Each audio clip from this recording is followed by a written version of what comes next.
Hey everybody, it's I Want2Be-Retro. Today we're going to take a look at installing Healthchecks, a cron job monitoring service on Linux. To begin, launch a terminal and run sudo apt-update and sudo apt-upgrade to install available software updates. Then we'll use apt-install to install a few prerequisite packages required to get Healthchecks up and running. Next, we'll create a Healthchecks working directory and cd into it. Then we'll prep our working directory to be ready to build a Python application.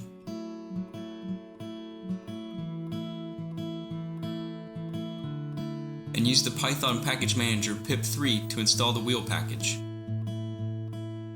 Next, we'll clone the Healthchecks source code from GitHub using the git clone command. We'll use the pip install command to install all the required packages for Healthchecks.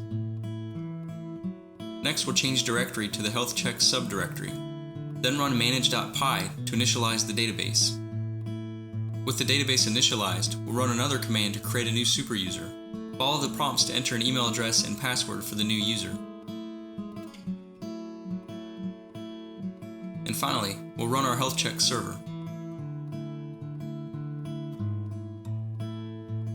Open a web browser and navigate to the DNS or IP address of the host :8000. Log in with the email address and password we set up during the create superuser command.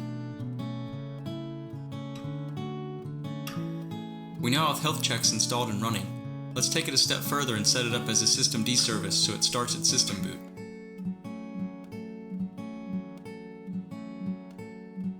Back in the terminal, press Ctrl-C to end the running Healthchecks process. We'll use the cd command to change directory to the current user's home folder. Then we'll move our Healthchecks working directory into the opt folder. Using the nano editor, we'll create a new Healthchecks service file. Copy the service properties from the video description and paste them in the file, then save the changes and close out of nano. Then we'll run systemctl daemon reload and start and enable our new Healthchecks service.